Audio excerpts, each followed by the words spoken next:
Welcome back to the deep dive. Today we're diving headfirst into unlocking something really powerful, creativity. Mm-hmm. If you've ever felt, stuck in a rut or wished you had more innovative solutions, maybe wanted that aha moment to hit more often, well, this deep dive is absolutely for you. Yeah. We're digging through some really practical, scientifically backed ways to, well, boost your creative thinking. Our source material today is a selection of insights from practical ways to boost your creativity.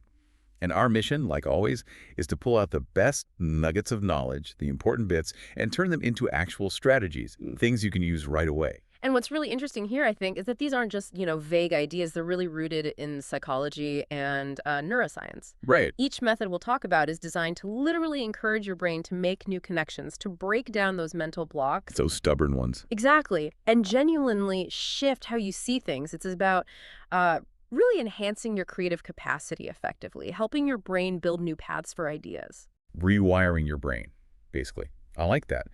Okay, so let's jump into the first practical method. And it might sound a bit odd at first. Embrace constraints. Yeah, it does sound counterintuitive, doesn't it? Totally. But that's kind of why it works so well. From a cognitive psychology angle, constraints force your brain out of its usual comfortable patterns. The easy routes. Right. Infinite possibilities sound great, but we often just fall back on what we know. Limits narrow your focus, make your brain work harder, more resourcefully. So it has to find new ways around the problem. Exactly. It encourages unconventional approaches it might just ignore otherwise. Like a puzzle, where having fewer pieces makes you more imaginative about how they fit. Okay, so it's less about restriction, more about, like, creative redirection. The source had that great example, Dr. Seuss, right? Oh yeah, green eggs and ham. He was challenged to write it using only 50 unique words. 50. Incredible limitation. And it didn't stifle him at all. It sharpened his creativity, resulted in this, classic book. Just shows how a boundary can sometimes spark something amazing. Mm-hmm. Necessity and invention. So for you listening, how do you actually use this? Well, you could set a strict time limit. Like, okay, 20 minutes, brainstorm 10 ideas, go. Yeah, the clock ticking helps. Or limit your tools. If you write, try a story with only dialogue, no description. See what happens. Or cooking 5 ingredients max for a meal. Ooh, I like that one. Or write something that's exactly 100 words. That kind of precision. Right. It forces choices. Definitely. And a pro tip here, start small. Right. Don't make it impossible. Exactly. Tiny constraints first. Then, as you get comfortable, gradually increase the difficulty. Avoid overwhelming yourself right at the start. Okay, good advice. Method number 2. Yeah. This one's a personal favorite, maybe a game changer for me. Change your environment. Ah, yes. Simple but effective. It sounds so basic, but the impact. Oh. Well, there's neuroscience behind it, which is fascinating. New surroundings disrupt your habitual thinking. They introduce new sensory stuff. Sykes. Sounds. Right. And studies show unfamiliar settings activate parts of the brain's default mode network. That's the network that's active when your mind's wandering, resting. The daydreaming network. Sort of, yeah. And it's crucial for integrating information and sparking new, often unexpected ideas. So new places literally shake up your mental routine, allow for different connections to form. That makes total sense. Familiar places can trap you in familiar thoughts. Even small changes, like you said, different lighting, maybe some background music you don't normally listen to. It all helps introduce new stimuli. Yeah. The source mentioned J.K. Rowling writing in cafes. Mm-hmm. Classic example. It wasn't just about getting out, was it? It was the new energy, the background noise, different faces. Mm-hmm. It helped her tap into a different creative space. Absolutely. Different inputs. So for you, how could you apply this? Easy stuff first. Yeah. Work somewhere new. Library, park bench, coffee shop. Even just rearranging your desk can help sometimes. True. Or take your work on the move. Sketch on the bus. Brainstorm while you walk. The source even suggests, like, a museum or a busy public square for a real energy boost. Yeah, find what works for you. And a key thing with this one, try pairing it with mindfulness. Oh, interesting. How so? Well, really pay attention. Notice the sights, the sounds, maybe even the smells of the new place. Mm-hmm. Engaging your senses fully just deepens the whole experience, maximizes the creative potential. Got it. Be present in the new space. Mm-hmm. Okay, method number 3. Practice divergent thinking. This feels like the engine room of creativity. It really is in many ways. Divergent thinking is basically generating lots and lots of different solutions or ideas for one problem. Not just the obvious ones. Exactly. It's a cornerstone of creativity. Researchers like J.P. Guilford really emphasize this. It's about open-ended exploring, very different from convergent thinking, which is zeroing in on one right answer. Right. Convergent is narrowing down, divergent is opening up. Precisely. Divergent thinking celebrates quantity, variety, lets you explore without judging immediately. I think that's where people get stuck, isn't it? The self-criticism kicks in too early. Absolutely. This method says, just let the ideas flow, no matter how wild they seem at first. Like the classic paperclip example. Yeah, how many uses for paperclip? You start obvious holding papers, then maybe jewelry, a lockpick, a tiny sculpture. A fishing hook. Right. The more out there, the better. Initially, it trains your brain to think, laterally, sideways. So practically speaking, Mm-hmm. how do you practice this? Set a timer, 5, 10 minutes, and just list ideas for a problem. Maybe 20 ways to promote a product or 20 uses for a cardboard box. And the key is, No criticism. 0. Write everything down, even the ideas that seem totally absurd. Don't filter yet. use prompts maybe, like what if, or Yeah. how might we? Yes, those are great starting points. If you're designing a logo, don't aim for 3 good ideas. Aim for 20 concepts first, including some really weird ones, before you start refining. Okay. Quantity over quality Yeah. initially. In the generation phase, yes. And here's a tip. Revisit that list later. Maybe the next day. Why that? Often, the really innovative sparks come when you combine or refine ideas you wouldn't have put together initially. Those surprising pairings can pop out after some time away. Letting it simmer. Got it. Okay, method number 4 is something maybe we don't do enough as adults. Engage in play. Oh, definitely not just for kids. And the science really backs this up. How so? Well, play is a serious creative tool. It reduces stress, activates the brain's reward system, dopamine pathways. You feel good. Right. And that shifts you out of that purely analytical, goal-driven mode into something more exploratory, less self-critical. Positive psychology research clearly shows playfulness enhances cognitive flexibility, makes your thinking nimbler. Lowers the stakes maybe. Makes it okay to experiment. Exactly. Play doodling, games, just being spontaneous, it lowers those mental barriers. Think about companies like Google with ping pong tables, Lego. Yeah, you see that a lot now. It's not just for fun. It creates a low-stakes environment where people feel safer taking creative risks, thinking outside the box without that fear of failure looming. It unlocks a different part of the brain. So how do we apply this? Just play. Pretty much. Doodle without a goal. Try improv games like Yes and, where you just build on whatever the last person said. Oh, I've done that. It's surprisingly hard, but fun. It is. Or physical play, build with blocks, toss a ball while you brainstorm. If you're a musician, just, noodle around, improvise a silly tune without worrying if it's good. Let go perfection. Totally. And my advice, schedule it. Seriously. Short play breaks. Like 5 minutes. Even 5 minutes of intentional, lighthearted play can reset your mind, reduce that cognitive load, and keep the creative juices flowing. Okay, scheduling play. I like it. Next, method 5. Consume diverse inputs. This taps into that idea that creativity is often about connecting dots, right? Precisely. The more dots you have and the more varied they are, the more original connections you can make. Exposure to different ideas, cultures, fields. It just broadens your whole mental framework. Widens your perspective. Yeah. Cognitive science suggests a lot of creativity comes from linking seemingly unrelated concepts. So the more diverse stuff you feed your brain, the more potential connections it can find. It's like cross-pollination for your mind. That's a great analogy. And the more varied the input, the richer the output can be. The source mentioned Steve Jobs and calligraphy. Right. A class he took years earlier influenced Apple's whole design philosophy. It's typography. Amazing connection. So for you listening, maybe read some sci-fi if you usually read history. Watch a documentary on something totally outside your field. Listen to, Mongolian throat singing if you usually listen to pop. Exactly. Unexpected inputs lead to unexpected insights for your main creative work. So applying it. Consciously choose things outside your comfort zone. Definitely.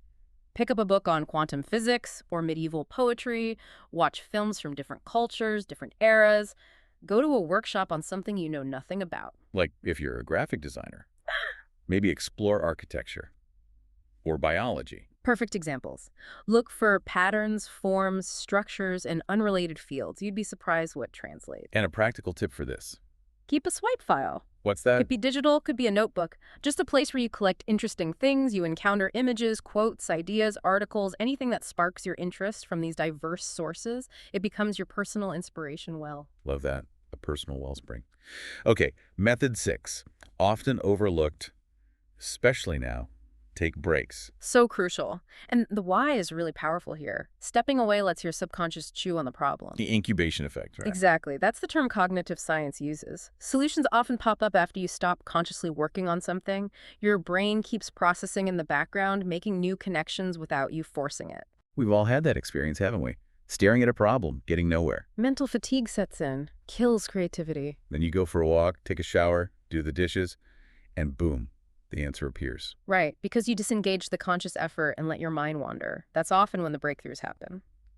I solved a tricky coding issue washing dishes once. Ah, me too, almost.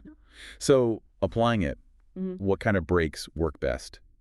Short, regular ones, maybe a 10-15-minute walk, and leave your phone behind. Let your mind actually roam. Good point. No distractions. Or try a short nap, 15-20 minutes can really refresh you. Right. Or do something low effort, repetitive, gardening, folding laundry, things that let your mind drift. Like that coder stepping away for coffee. Might be the most productive step. Absolutely. And my recommendation for structuring this, try the Pomodoro technique. The timer method. Yeah. 25 minutes focused work, then a 5-minute break. Repeat. It builds in that essential rest period, helps balance focus and recovery. Good system. Okay, number 7 leans into connection. Collaborate with others. Yeah, this is incredibly powerful. Collaboration exposes you to genuinely different ways of thinking. It challenges your assumptions. Gets you out of your own head. Completely. And sparks ideas you just wouldn't have come up with alone. Social psychology research shows time and again how group dynamics, when they're healthy, amplify creativity, feedback, building on ideas. It's like having multiple perspectives on the same puzzle. Exactly. Each person brings a unique lens. Makes sense. Working with people who have different skills or backgrounds, that really pushes you, like Pixar's creative teams. Great example. They rely heavily on group critiques, collaborative story sessions. That's how they refine those amazing films. It's about getting those diverse viewpoints to make the idea stronger. Even just informal chats with friends or colleagues outside your usual circle can spark something new. So how can you apply this? Be intentional about it. Yeah. Join brainstorming sessions. Actively seek feedback maybe from someone totally outside your field for a really fresh take. Ooh, brave, but potentially very useful. Or participate in online communities related to what you do. If you're writing a novel, find a writing group, share a draft, get different eyes on it. Get those varied insights. And the key tip for collaboration, practice active listening. Meaning. Really listen to understand, not just to reply. Absorb what others are saying. Try to genuinely build on their ideas rather than just waiting to jump in with your own. That's where the collective magic happens, ideas evolving together. Great point. Listen to build. Okay, method 8 is a classic. Keep an idea journal. Timeless for a reason. It tackles how fleeting ideas can be. You capture those sparks before they vanish. Preserve them for later. Right. And it helps you see patterns over time.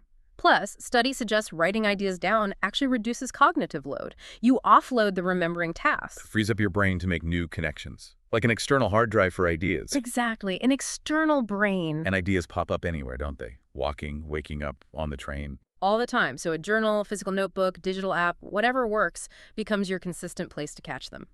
Revisit it, and you might see themes, connections you missed, maybe the start of a bigger project. Like Leonardo da Vinci's notebooks. The ultimate example. Sketches, observations, questions, all fueling his genius. So how to apply it? Just carry a notebook. Or use an app like Notion, Evernote, whatever's easy for you. The key is to jot things down without editing.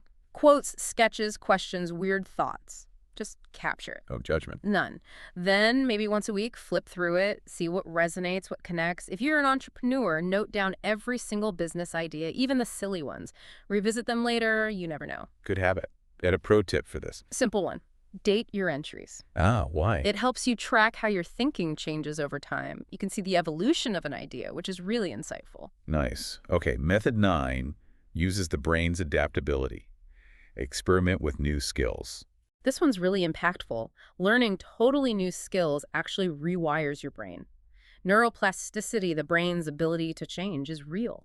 How does learning, say, pottery, help my writing? Because novel experiences create new neural pathways, they strengthen connections. It enhances your overall cognitive flexibility, your problem-solving ability, even in unrelated areas. It's like cross-training for your brain, builds mental agility. Interesting. So trying something unfamiliar, painting, coding, maybe a dance class, forces your brain to adapt, think differently. Exactly. And that new way of thinking can spill over. The programmer learning guitar might suddenly approach coding problems with a different rhythm, a more intuitive feel. Finding analogies across domains. Precisely. So how to apply it? Doesn't have to be huge. Take a short online course, Coursera, Skillshare in something totally new. Try hands-on hobby, knitting, photography. Yeah. Or just dedicate maybe 30 minutes a week to practicing something new. If you're a marketer, maybe learn some basic graphic design. It could totally change how you visualize presentations. Okay. And the tip for this one, Embrace being a beginner. This is crucial. be okay with sucking at it initially. Exactly. Mistakes, feeling awkward. That's not failure. That's part of the creative growth process. That's where deep learning and those unexpected connections often happen. Let go of needing to be good right away. Good reminder. Okay, final one, method 10, a powerful one for clarity. Meditate or practice mindfulness. Yes.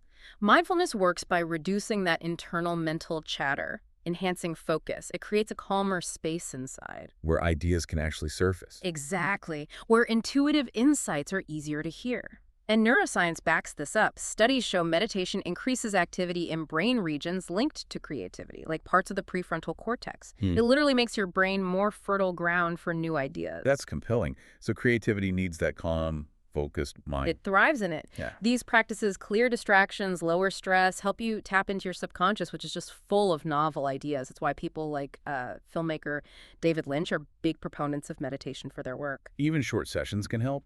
Definitely. Even 5–10 minutes of guided meditation apps like Headspace or Calm are great for starting. We're just paying attention. Right. Mindful observation. Focus on your breath. Notice your surroundings without judgment. Or use journaling to mindfully reflect on your creative process, just observing thoughts without getting attached. Like a painter meditating for 5 minutes before starting. Perfect example. Sets the intention, clears the slate. And a final tip for this. Try pairing mindfulness with a creative warm-up. How do you mean? So after your short meditation, maybe immediately do some free writing or quick sketching. It helps transition smoothly from that calm, focused state right into your creative flow. Nice bridge, okay. So if you sort of pull all these threads together, embracing constraints, changing environment, divergent thinking, play, diverse inputs, breaks, collaboration, journaling, new skills, mindfulness, you see they all leverage how our brains handle novelty, rest, connection. There are all ways to create the right conditions inside your head. Exactly. Conditions for your brain to be this efficient, boundless idea generator. And what's great for you listening is that these aren't one-size-fits-all. They work best when you tailor them. Absolutely. Maybe if you're more introverted, journaling or mindfulness might feel right. Extroverted, maybe collaboration or changing environments is your sweet spot. The key is experimentation. Yeah. Pick one or two that sound interesting, try them out consistently, see what actually sparks ideas for you. And that wraps up our deep dive for today. We've covered a whole toolkit, really actionable things backed by science to boost your creative output. So maybe a final thought to leave you with. What one small change will you actually make this week to invite a bit more creative flow into your life? And how might just that one simple shift unlock a completely new perspective for you? Something to think about. Thanks so much for joining us on this deep dive into creativity. Now go explore, experiment, and create something amazing.